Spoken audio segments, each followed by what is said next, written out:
Whilst we're just waiting, I don't know if anyone in the chat just wants to throw in a hello and where you're from, kind of both in terms of the country but also the organization. Um,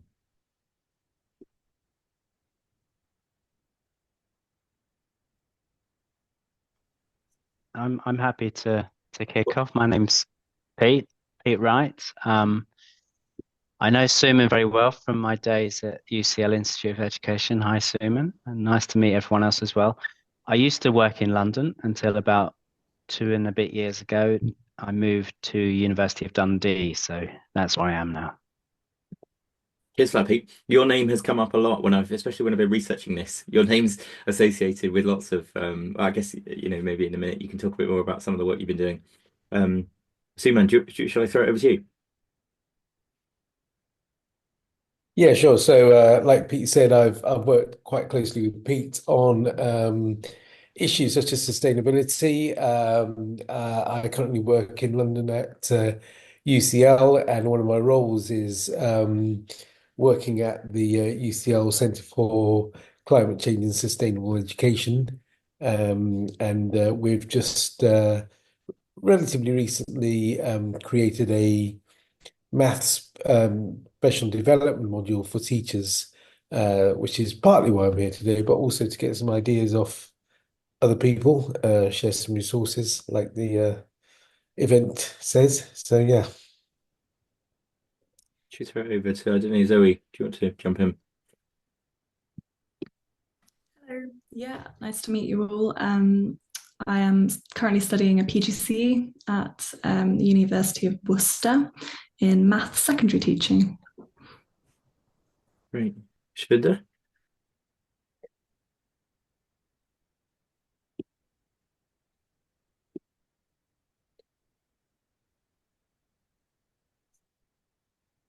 Is that your internet connection? I don't know.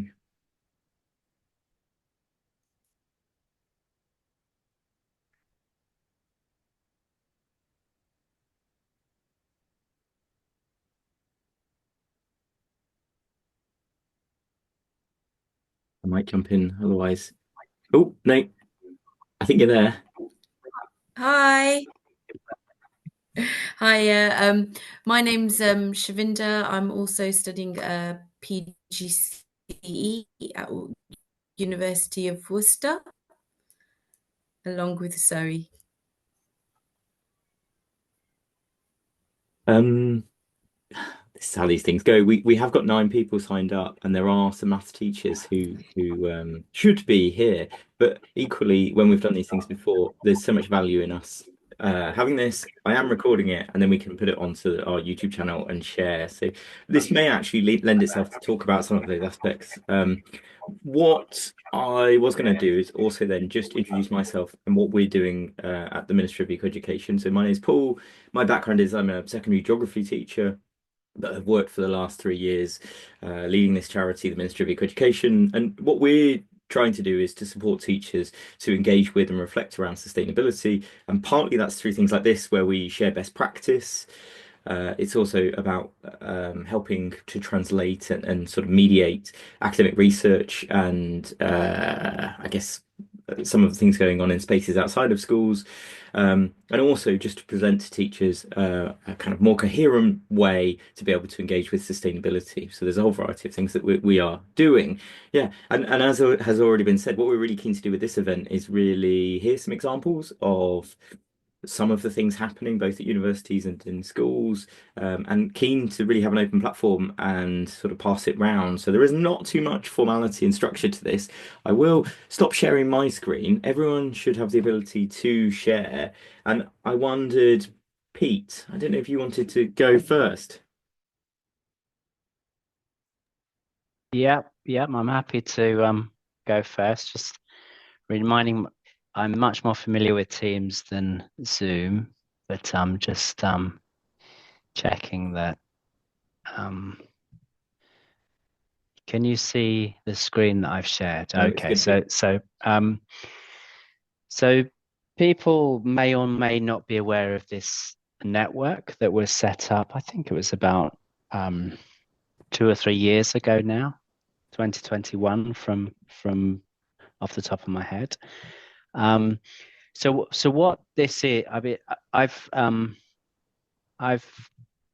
been involved in, well, I was a maths teacher for 15 years in school, secondary maths teacher. I spent some of that time abroad teaching in Kenya, so that was an interesting experience, which kind of made me think a lot about not just global issues, but the appropriateness of the curriculum that we're teaching to young people. But I was always interested in a teachers addressing issues of well, social justice, inequality, but kind of like, that kind of, I think that incorporates sustainability. And it's interesting in Scotland when they talk about education for sustainability, it actually includes equity and social justice, it includes climate, but it also includes things like outdoor learning and things, which is quite interesting. But that my sort of passion is around equity and social justice, and since I came into university as a teacher educator, which was in 2011, I think it was. I've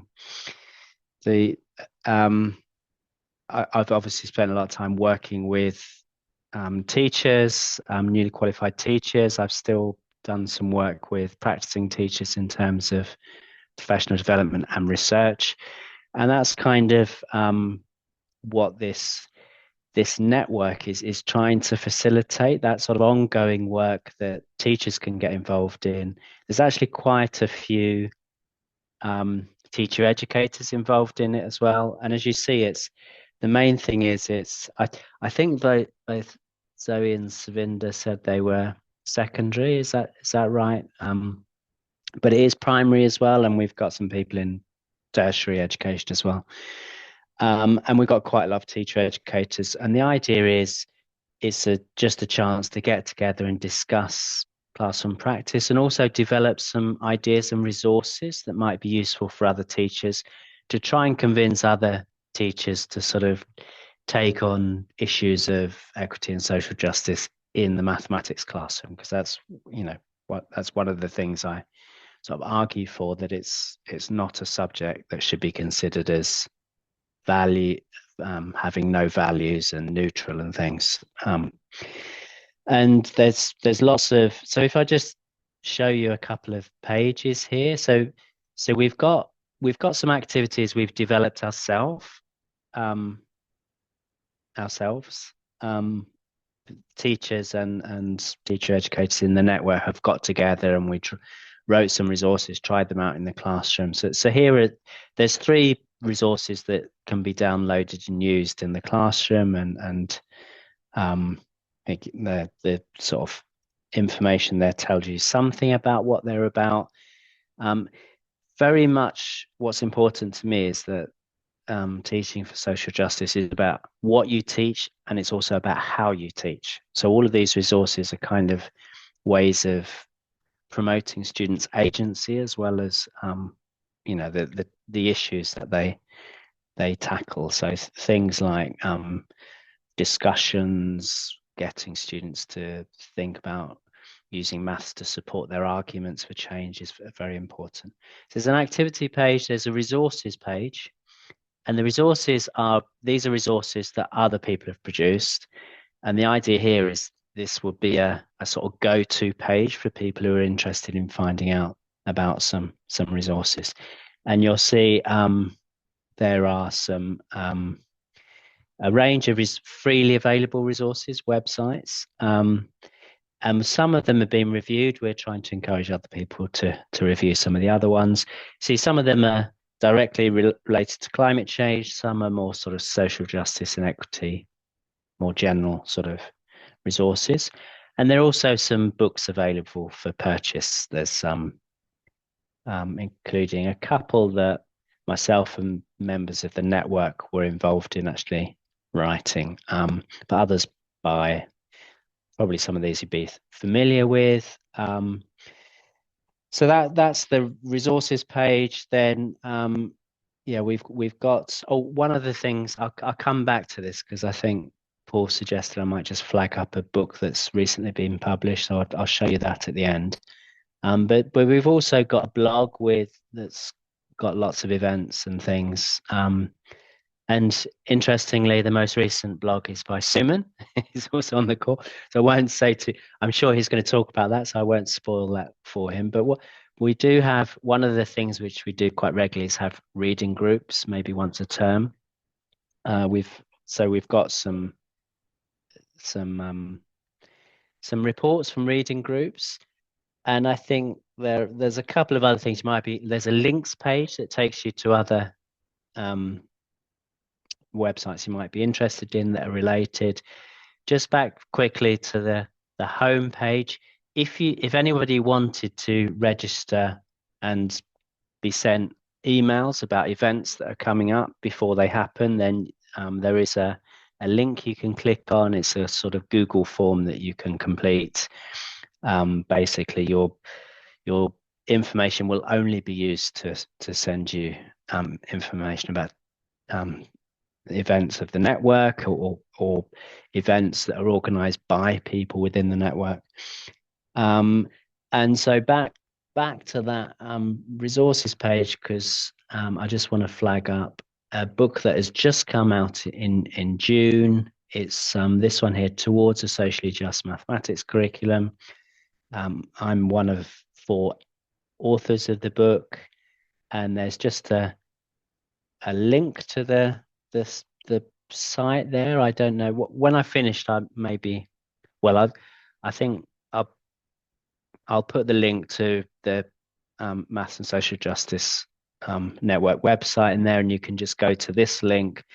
And interestingly, there is a special offer in October, I notice here, which I didn't know before the meeting. So if you want to order, only if you order direct from Routledge or Routledge, however you say it. But yeah, this is a book. It's been recently published, and there's 4 of us, and we all have quite different perspectives. And there are some resources in there, as well as some sort of, it's about theory and practice. So there's a few resources, and there's some sort of theory to back it up as well. So are there any questions before I stop sharing, maybe? I was going to say, Pete, can I push you on a couple of things? Yeah, sure. So I think it's really interesting that early on you really focused on the nuance of this idea of sustainability as a really broad catch-all term. One of the dangers is that you fall down the hole of thinking it's just climate related or environmental, and therefore all those other things you miss out or are not within your kind of thinking.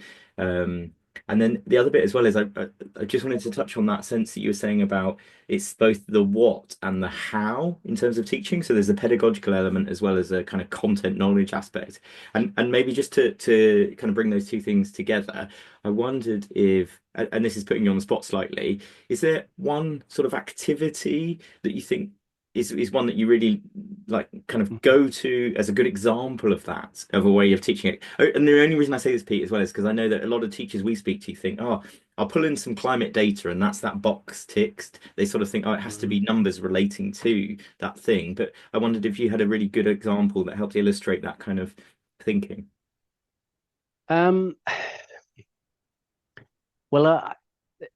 I don't know if I could think of an example of one activity that kind of had the broadness of sustainability, but I mean, one of my favorite activities is getting students to engage with voting methods.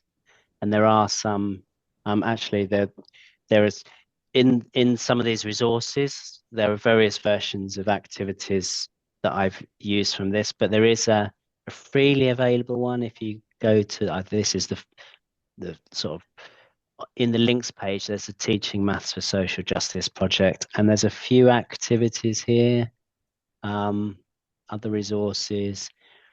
Is it here? Oh, okay. Oh, sorry, project teaching resources. I was on the wrong page. Yeah, and there's an earlier version of this activity which is completely free, and it's a really nice activity to get students to think about different ways of deciding the outcome of a vote, using things like first past the post and transferable vote and things like that. But over time, I've realized that actually this is quite powerful because you can get students to use this in the classroom to make choices in the classroom. So you can get, for example, in primary schools, we've used a sort of simpler version of this where you get children to argue for different, maybe you got there might be a question about the environment. What's the best thing to do about a particular type of pollution? Or we've had, I remember we had one discussion about the ethics of um, the new ultra low emission zone in London and how it should be paid for and things. And the students can sort of put forward proposals, and then the rest of the class can then use the voting systems to vote on which one they think is the most convincing argument and things like that. So I think things like democracy and voting are quite powerful, and they can and they sort of lend themselves quite nicely to the idea of giving a bit of agency to children in their learning, because they can kind of draw on those ideas in learning about other issues to do with social justice and sustainability. So that's probably one of my favorite activities, just that sort of making a choice. I've called it in primary, and I might, it's gone through various phases in other things. Yeah, is that helpful? I don't know if that's what you wanted Yeah, no, that's definitely me to. helpful. Yeah. I've seen some quite good representations. I think it's maybe on Twitter, it's a social media thing where they take votes in the House of Commons and then represent them as if they were proportional to the number of Mm, voters, and to see how the vote would change if it was done, yeah, with a different system. mm. They're quite interesting ways to start discussions. Yeah. In the book that was published by ATM, there's a separate activity on proportional representation, and it goes into some of the issues around, because it's most of these elections sort of making a choice are about when you're voting for one thing, as if you've got a sort of constituency election. But obviously proportional representation is about multi representation across you know, electing a group of people to represent an, a larger group of people rather than one thing or one person. And yeah, the idea.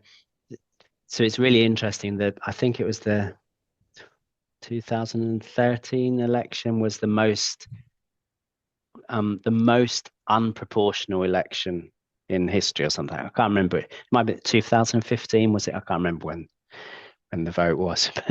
But I think the most recent one might even have beaten it. And things like how they actually work that out, how they, and you know, so you could ask that to students, how would you measure just how closely, you know, if you had to come up with a figure for how close to the actual seats reflect the percentage of the vote that all the parties got, you know, how would you measure it? And that's a really interesting question that gives children agency and things. And you know, the electoral what they call Reform Society, I think they might have changed their name now actually, um, describe how they actually do it themselves, which is quite interesting.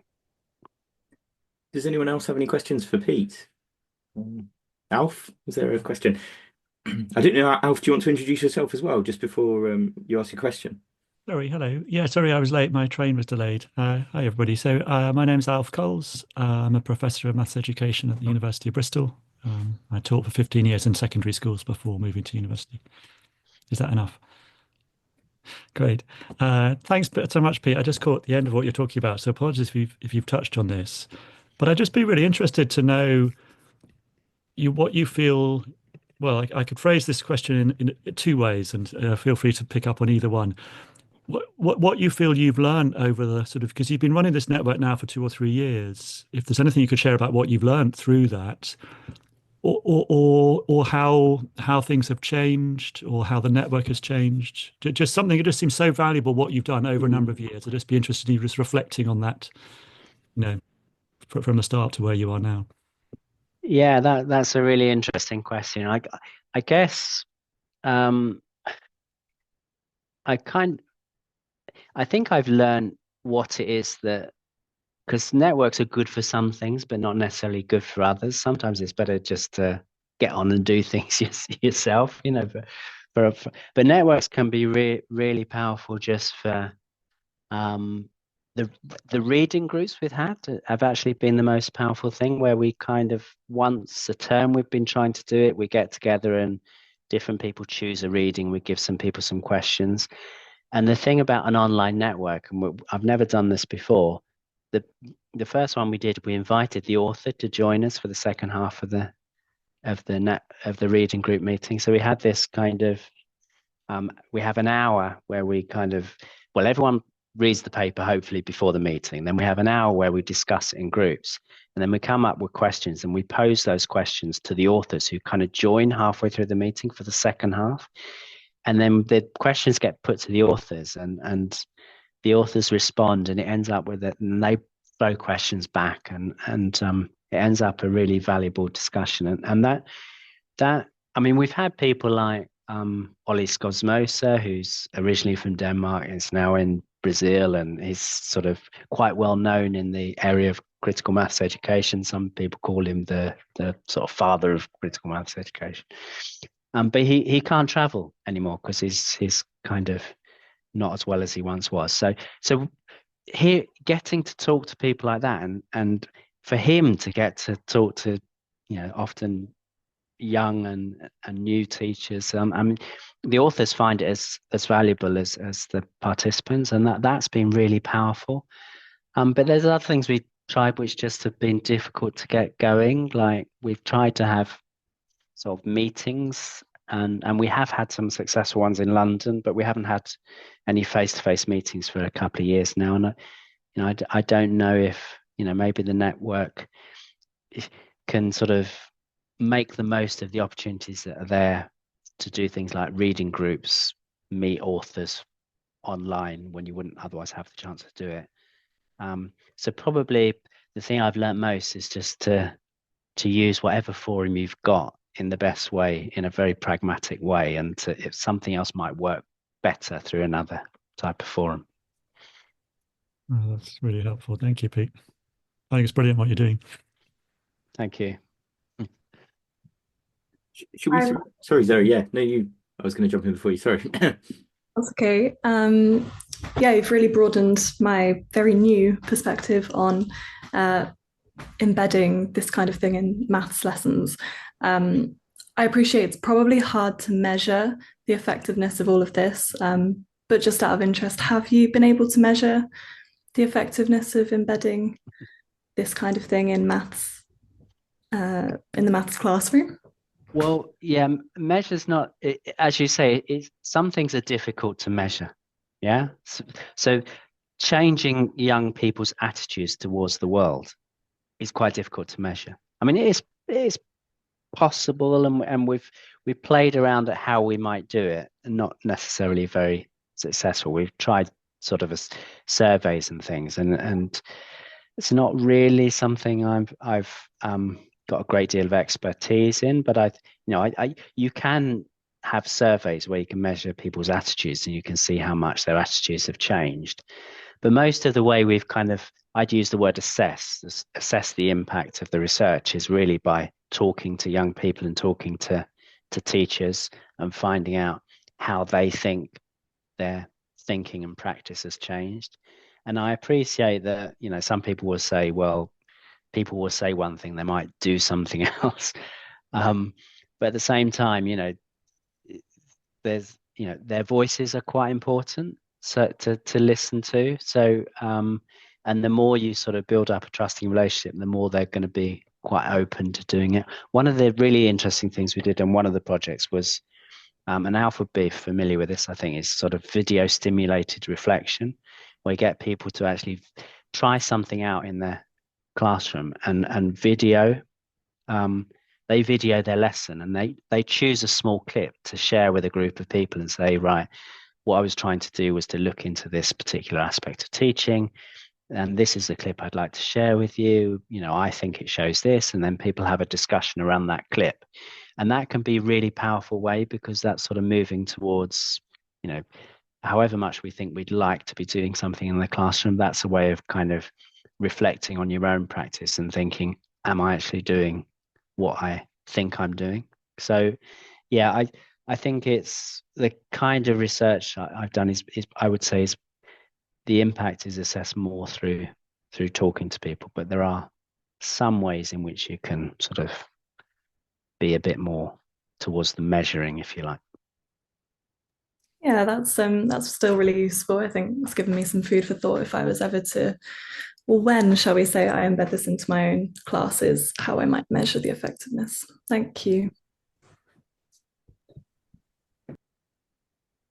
Pete, I was thinking there's probably so much more that could be talked about and discussed. And we actually have a series that we call Ask an Expert, and it may well be, and I'm sure there's other people on this call actually that we would love to open up an invitation, offer up an invitation for you to come and do a bit more in depth. I think I'm keen for this to still feel like it has a bit of pace and jumps around. So if you're happy, Pete, I might hand over to maybe Suman. Do you want to talk? Because I think it might lead on quite well as well in terms of what you might.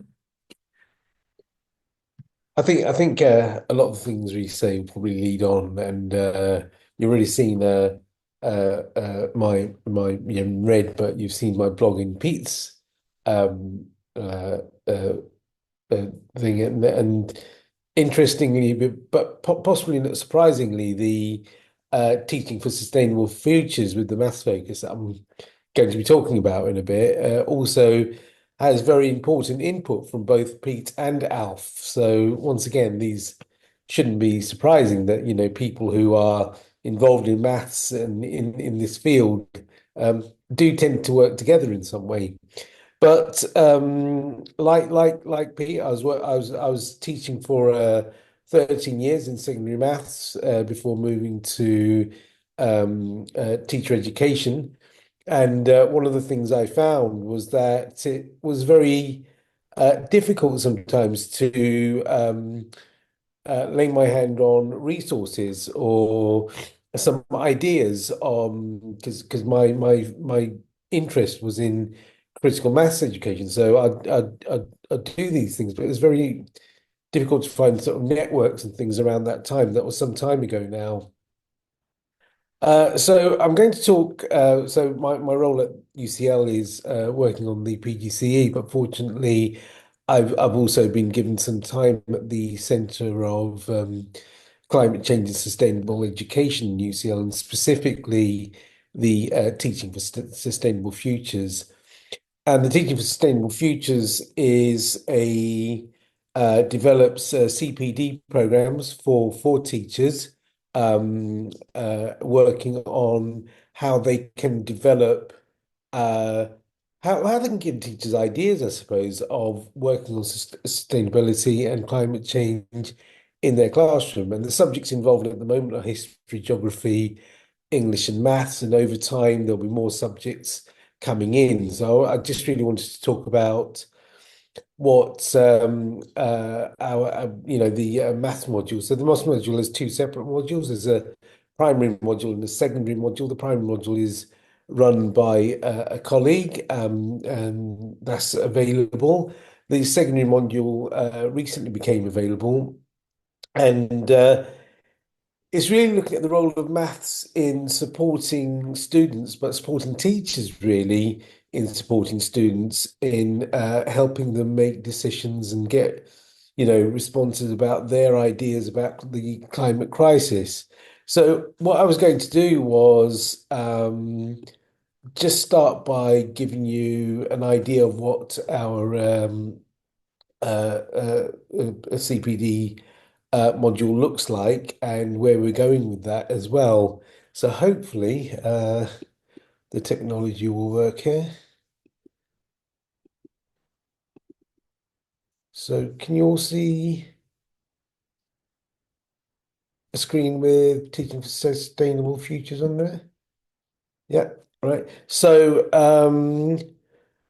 this has a number of parts. It starts with an introduction, and there's no point in me going through all of this, but just to give you an idea of this. So, like I said, the audience for this is secondary maths teachers, and it's to give them some sort of ideas through this CPD of how they can bring in ideas of sustainability and climate change into the classroom. And I'll just start with an example of this one, which is revealing the world through numbers. And I'm not going to go through these videos, but for example, this was our introduction. This is a video from the United Nations, and it has a lot of population data and things like that in it. But what's the maths you can get out of that? So that video has been there for some time. But do we use it in the maths classroom, and how can we use it in the maths classroom?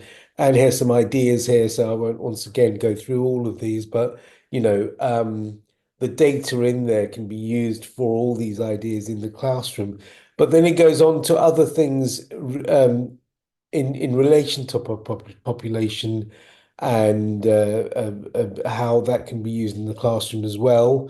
So as you can see here is looking at population percentage, change in population and things like that.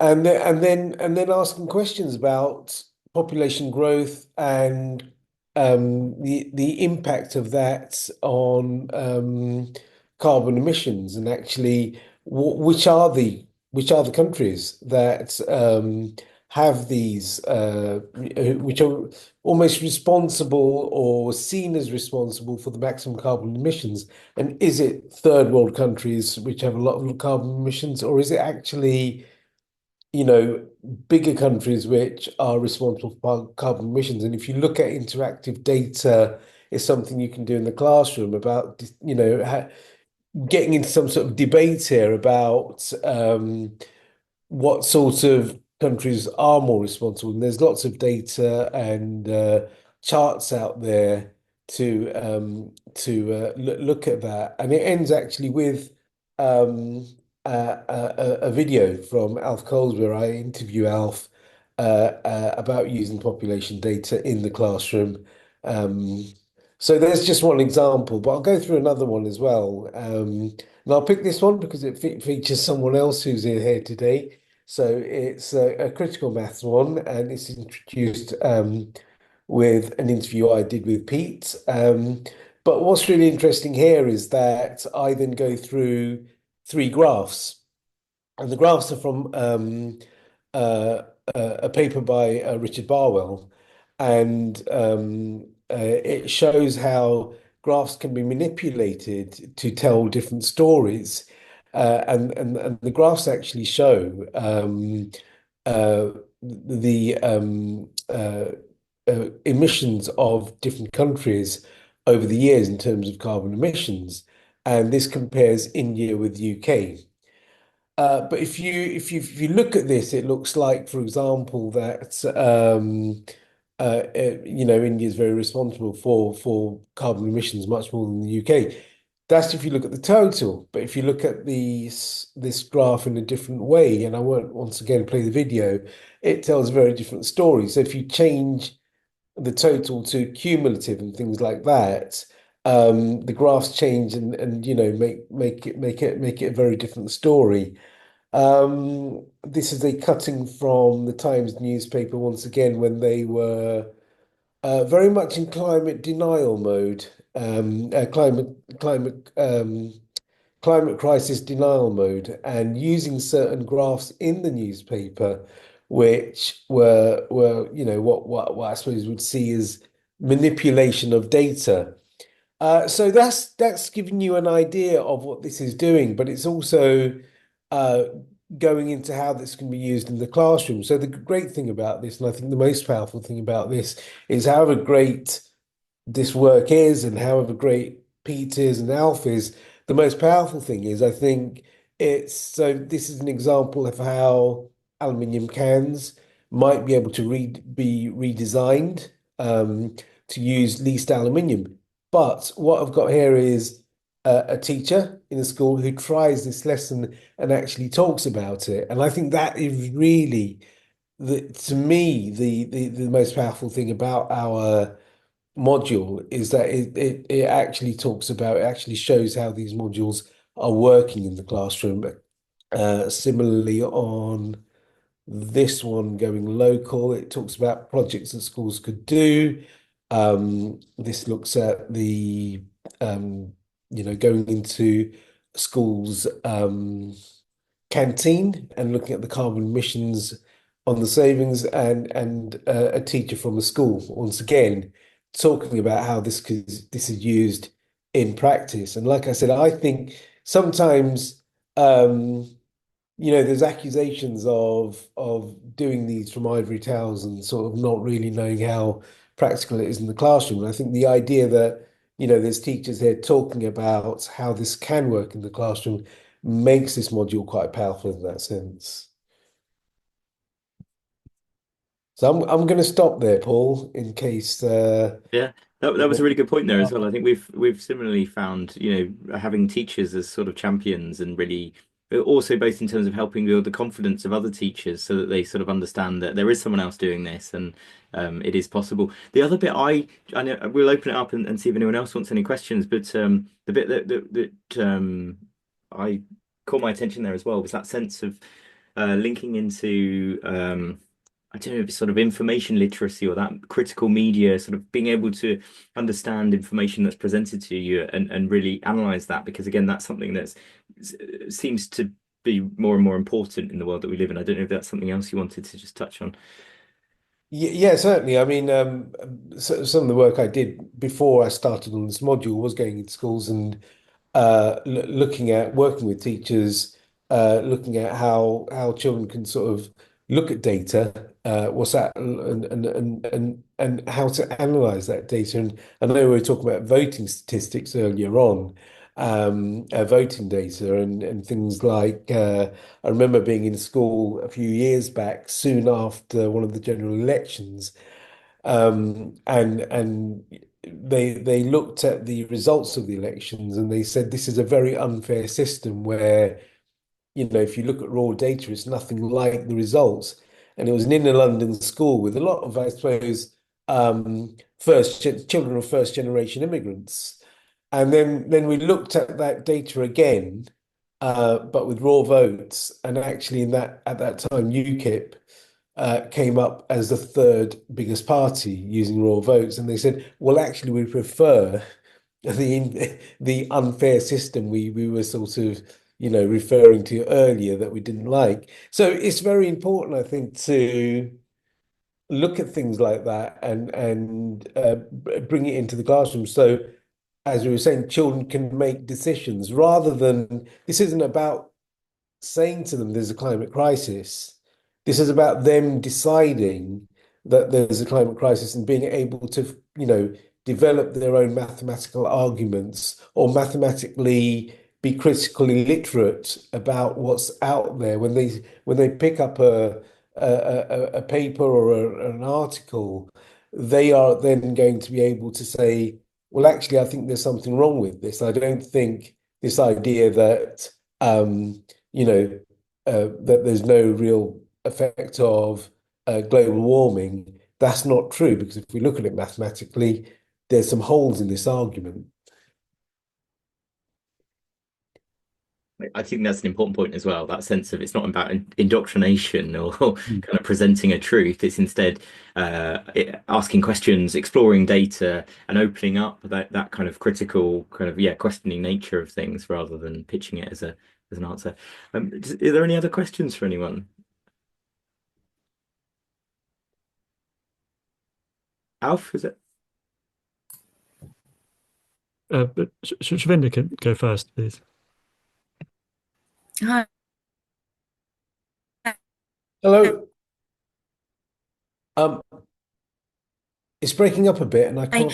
I just wanted to ask, how would you adapt kind of like this? Oh, that's okay. 1 second.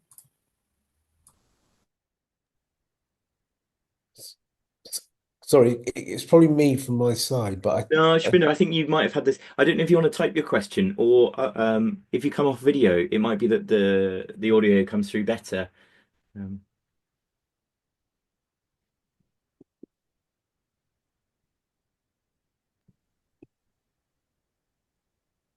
do you want to ask your question, Alf, now? Just Okay, whilst sure. we're waiting. Sorry. And then Shavinda, hopefully you can come in or on chat. Thanks so much, Suman, and it's really lovely to see that resource and how it's being used. I suppose it was a reflection, and I think that's probably, I don't know where the question is, but I'll start with the reflection. But I'm interested in a lot of what I see in this space seems to be that there's sort of starting with this sort of quite rich context, and then it's sort of somehow it's almost, I think there was a description of wrapper problems. It's almost like you then unwrap it and then you get to the maths and then you sort out the maths. And and and I just wonder whether there are alternatives to that, or whether you've got any experience of any of the problems, because there seems to be something just slightly unsatisfactory to me about that. That it's like the maths somehow then stays separate from the context it came from, and maybe that's inevitable. I'm not sure. It's why I'm not sure there's a question in here. But I suppose the question would be, do you recognise that characterization, and do you have any examples where it feels like the context and the maths really stay quite close together all the way through working on it?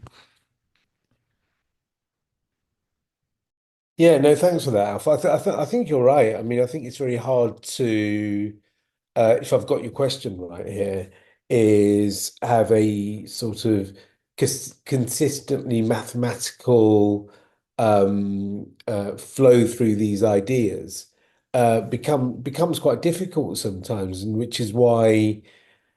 I suppose partly why this is picked up on different types of mathematical research, like Barwell's paper with the three graphs and things like that.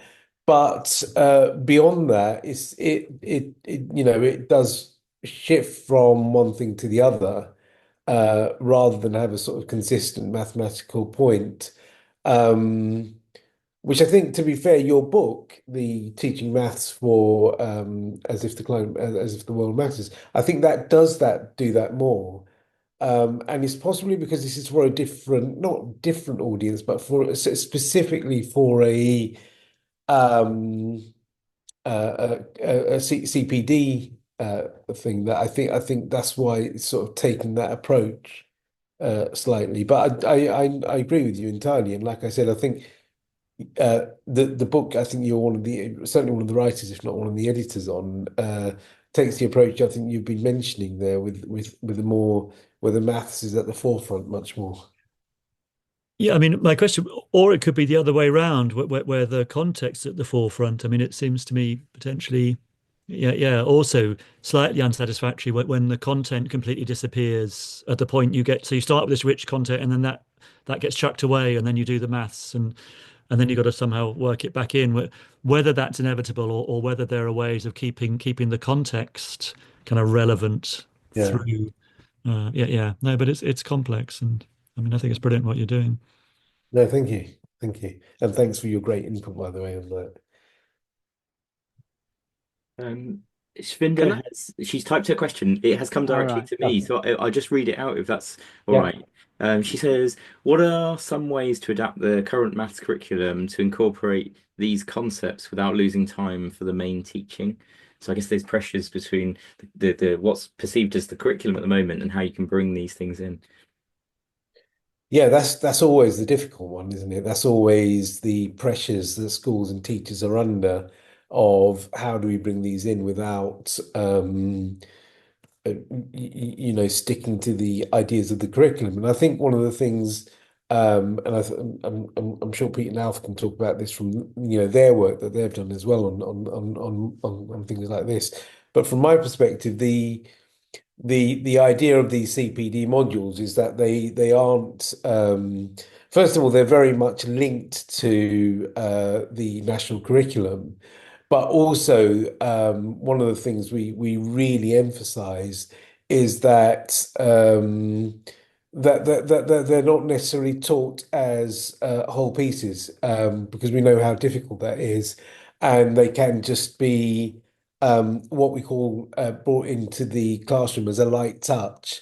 Ideally, we'd like to see some projects and things going around in these areas, but we know that's not always possible because of what's happening in the school. And so, what we've always said is that some of these are ideas that you can dip in and out of as light touches. So it doesn't. Uh, there's always that. Uh, fight between what the school wants in terms of education, what some critical maths teachers might want in terms of what they want to bring into the classroom.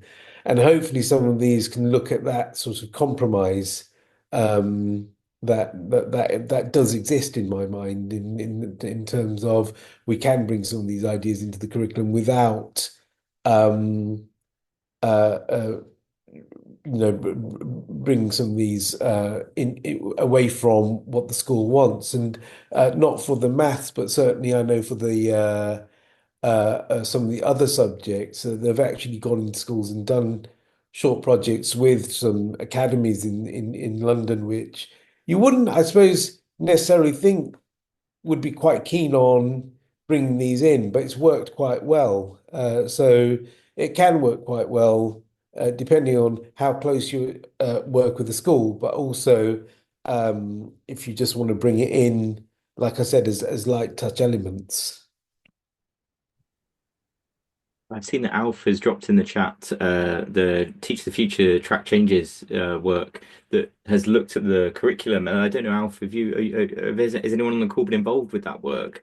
It's sorry, Alf. Yeah, I was involved in that. Yeah, yeah. So the idea is looking at the national curriculum and thinking where there are easy opportunities to be able to bring more of this in and making it really explicit by adding in phrases or certain language or if you wanted to talk about that more, Alf.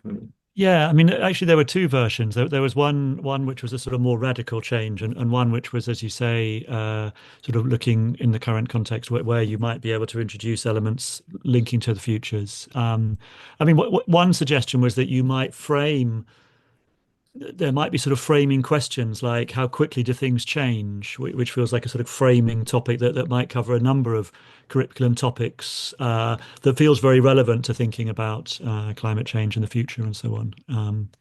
I mean, I suppose my other point, just to pick up on something that was said earlier, was just about like ways of working. So I think in a lot of the work that I read, it's there's this important suggestion that we need to be there needs to be like dialogue, right? That this can't be taught in a very kind of didactic way, like memorize. Like this can't be about like memorizing the number of, parts per million of carbon or whatever. And so actually those skills of how do you teach maths in a way that supports dialogue and that supports students to ask their own questions, that actually you can do that with any topic. And possibly that's even more important than the content of climate change, potentially. So that will be another take on it.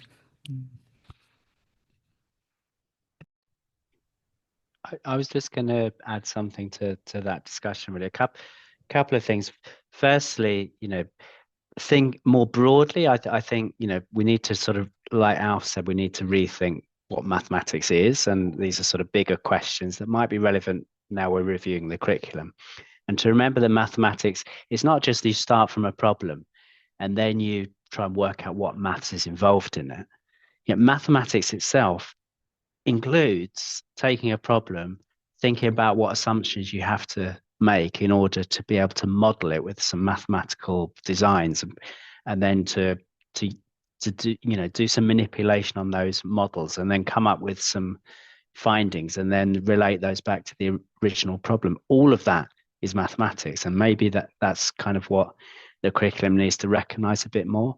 But shorter term, I think what will really help teachers who are faced with pressures and time constraints is to identify where it is where the links between sustainability, social justice issues, whatever it is, are the strongest, so that the maths will help you understand the issue, and the issue will help you to understand the maths. And if you can identify those links and start with those, and then you can kind of recognize more. And the more we sort of share these type of resources, the more people will understand that. And one example I can give is related to the sort of voting, where you can allocate like a sequence to, if you do preferences, you can kind of allocate sequences to the preferences, and you can allocate a geometric progression or a arithmetic progression. And this is a recognized way of doing it. It's called border points. But you can also look at different types of sequences, and doing that gives you a feel for how these sequences actually grow, because you might you might, for example, if you've got 4 preferences, you might allocate 4 points, 3 points, 2 points, 1 point, or you might allocate 8, 4, 2, 1, a sort of geometric progression, or you could even do it exponentially, and then you get a real feel for how the sequences grow by applying them to the context, and you understand the context because that's what is actually used in real life through the mathematics. So that's a really good example of a genuine link between a social justice issue or a sustainability issue and mathematics. So avoid sort of maybe tokenistic type links and look to see where the links are strongest. And if there's no link, then maybe that issue can be tackled through another area of the curriculum. But let's start with the ones where there's the strongest links between the issue, like fair trade and percentages and things. There's a clear link there, it's obvious. And there are ways of measuring inequality through using areas and things like that, which there's a clear link to sort of measuring irregular areas, which can tie into the beginnings of calculus and things, which are really interesting. So that's my advice would be to start where the links are strongest. Can I kind of throw in my kind of perception of that then? So what you're saying is there's like a co-benefit in the sense of there's a real world issue, there's something worth exploring. We've then got this sort of within an educational context, something of value that we think should be taught within a maths context, and the link between those two things can be reciprocal in that it helps teach the mathematical idea whilst also then better understanding the thing happening in the real world. And I guess so much, and this is across many other subjects as well, it's detached in the sense that we've created a curriculum which a lot of people don't see the real world context or real world connections, and they're seen as two separate things. Maybe this comes back a little bit to what Alf was saying in terms of those two things sitting side by side. There's a question from Shvinder as well. I might just throw that in. She said, what about maybe it goes back to what Zoe you were saying as well, in that sense of kind of what are the long-term benefits for math students and how can you make it worthwhile? Maybe linking it to careers as well. Is there an argument to say, from a teacher's perspective, it's worth doing this because it may well benefit young people as they progress into the world of work? Does anyone feel that they have something to answer?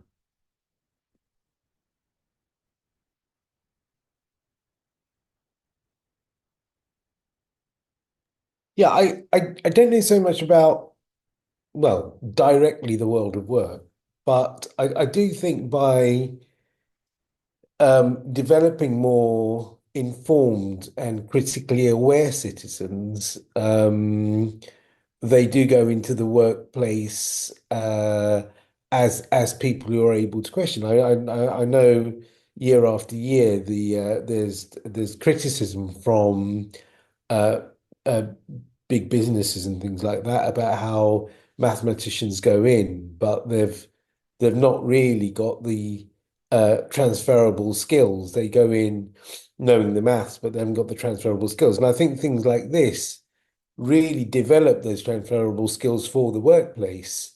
And things like critical maths, create uh, young people who are able to look more widely at the world around them. And I think that's a really important thing for the workplace. That's an important skill for the workplace, which, like I said, I think it's been a criticism from industry that mathematicians go in, but they haven't got those transferable skills. And I think things like this can develop that.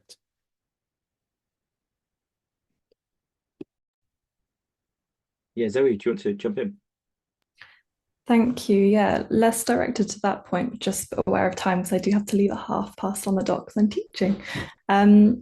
But yeah, I really like this idea of other ways to create an incentive to embed sustainability in the classroom. And I was just, to add to that point, thinking that we could also use the fact that you could be taking an interdisciplinary approach in the classroom to help support why it would be good to bring sustainability in. So in secondary schools, maybe you're supporting, the politics classes they might be doing and the geography classes. And maybe that would be, because I know I know from having these conversations already with teachers that some people just don't think it's important because of their own personal values. Just trying to think of other incentives, like you say, for it to strengthen their maths learning, but maybe also strengthen their other subjects they're attending at the same time. And two other points I wanted to make, they're quite maybe futuristic, starry-eyed.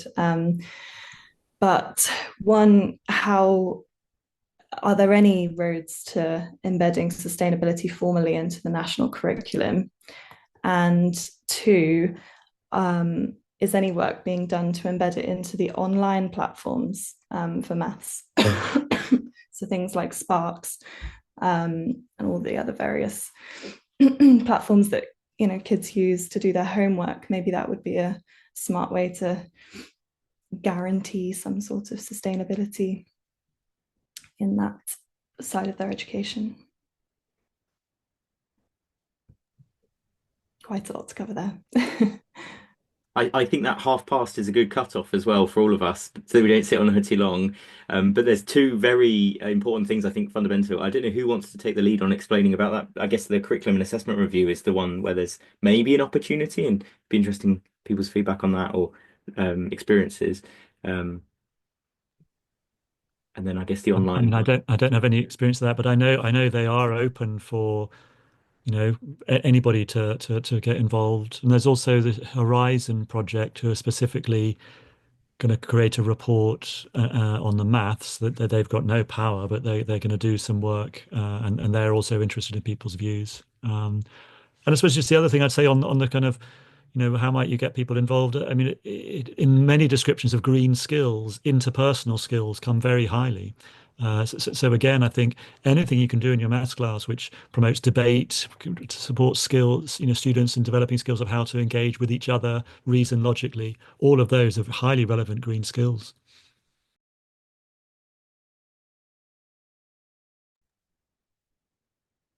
Just briefly, one sort of side issue there is a lot of young people, children, get put off mathematics because of the way it's taught. So what we're arguing here for is the sort of mathematics that helps people see how it can be really relevant to issues that they often, young people are more passionate about these issues of climate change and sustainability than many older people. So seeing how mathematics can be relevant to that, and how it can be, collaborative and discursive rather than, because that's what, in the real world of employment, that's how people use mathematics. They sit around and they use it collaboratively to solve real life problems. They don't sit alone in silence at their desk working on an individual calculation. And so it can only help motivate a wider range of young people to be involved and to participate in maths if we do make it more relevant and meaningful to them. Is there a power dynamic also in what Zoe was talking about, that these big large scale platforms that a lot of teachers use to be able to set homework, or I know it from a primary perspective, TT Rockstars, there's so much scope for that to be shifted away from the focus and the way that that is operated. I don't know, there probably is a kind of a whole area of research already happening in those spaces, but I don't know if anyone wanted to kind of reference that.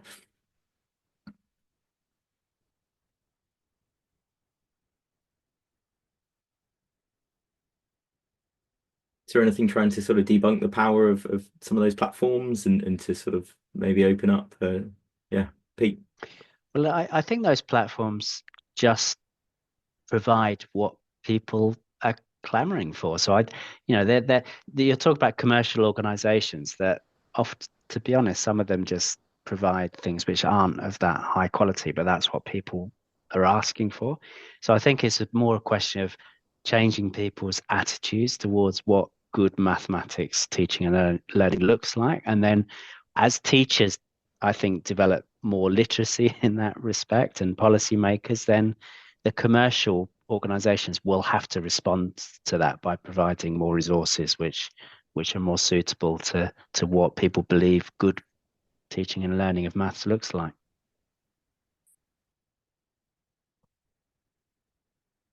Cool. Well, I might take that as a moment then to just say thank you to everyone. I really appreciate everyone jumping on this call. Will make this publicly available, and I'll share this the link with you.